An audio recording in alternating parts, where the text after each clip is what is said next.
This is the Brighter Web Podcast, insights on growing a small business using the latest technology and marketing best practices. I'm Robert. Hey, and I'm Mickey. It's good to be here. Yeah, especially because this is a magic episode of this podcast. It really is, and it's going to sound kind of funny when we get into it, but this is a magical topic. I know. It sounds like clickbait. It's fair. I'm going to even try to lean into that a little bit when we title this episode, but I think there is an element of magic to what we're going to talk about. Mm-hmm, there is. So, to unveil that, to give away, I guess, the punchline for this, it's all about the magic email. So, Mickey, you've kind of delved into this a little bit and used the magic email. I have. Tell our audience and listeners what it is. So, I first heard about this, I think it was from Blair Enns. He has a podcast called Two Bobs, the number 2 Bobs. They have twobobs.com. It's a fantastic podcast if you're in the marketing world. I heard about it from them. And this kind of fits Blair's personality because the magic email is a little bit snarky, but it's just super effective. It's really a way to get people's attention in their inbox. And you can go to themagicemail.com and see it there. But ultimately, you send an email that is just this one sentence worded exactly like this that says, quote, "Since I have not heard from you on this, I have to assume your priorities have changed." So it's just a very simple email that gets people's attention.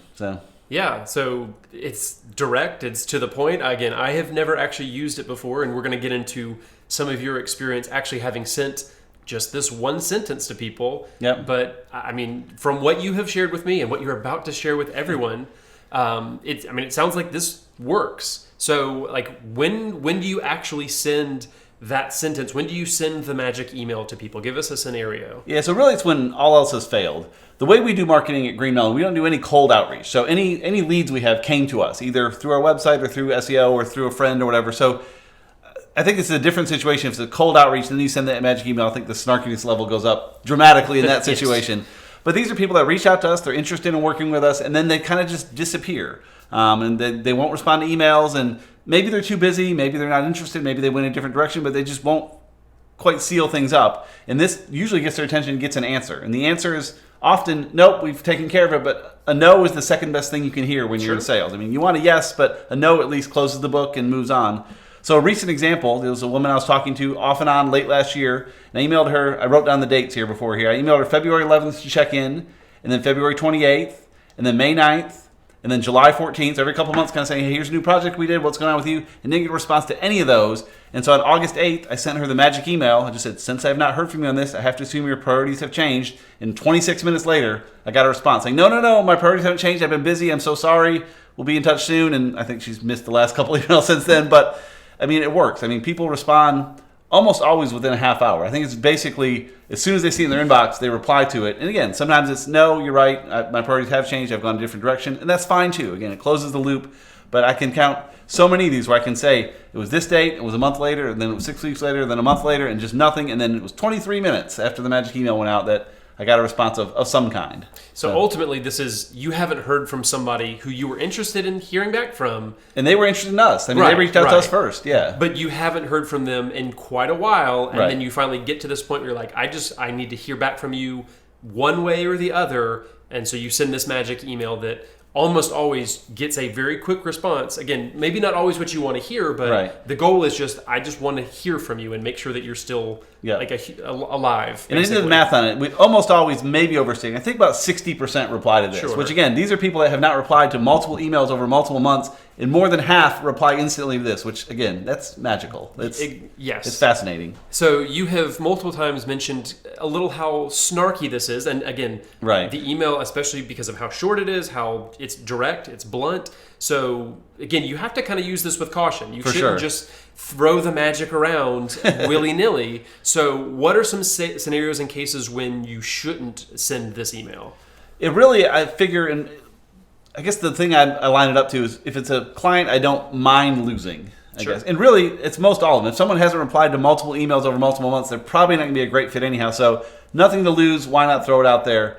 Because the catch is, and the way Blair says it, and others will disagree, is Blair says you send that sentence by itself with nothing else. Others will say, have a little intro, say, hey, I hope you're doing well. Since I've not heard from you, thanks so much. Mm-hmm. But I send it just as a raw, just a response to the last thread with that thing in it. It is snarky. So I try to be careful with it because I don't want to come across poorly, but I think the other party's already acted kind of poorly too by not saying anything in response to previous messages checking in. So I don't feel too bad about it, but it is, it's a tricky balance for sure. Sure. And again, for anybody who's received this email, maybe not from us, but maybe from someone else, I don't know, and you were wondering why they said that. Could be. There's no offense meant by it. Sure. It's simply like, hey, we want to close the books on this, or we either want to move forward or just figure out what's going on. See if you need 6 more months, great. Take 6 more months. Yeah. But yeah. And people have things that come up in their life. They're busy, and sometimes those email threads are not the most important thing. But again, the goal for us as an agency or for anybody else who's trying to send this is just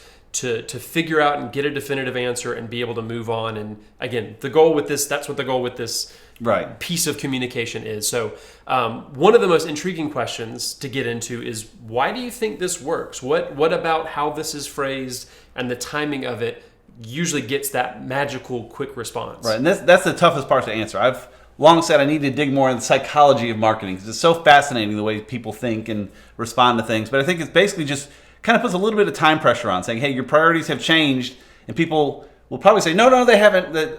I just said something wrong to them. They want to correct it real quick because their priorities haven't changed in most cases, or they have, and either way they want to get back to it. But then also, again, you say, why do you think it works? And I think works is relative.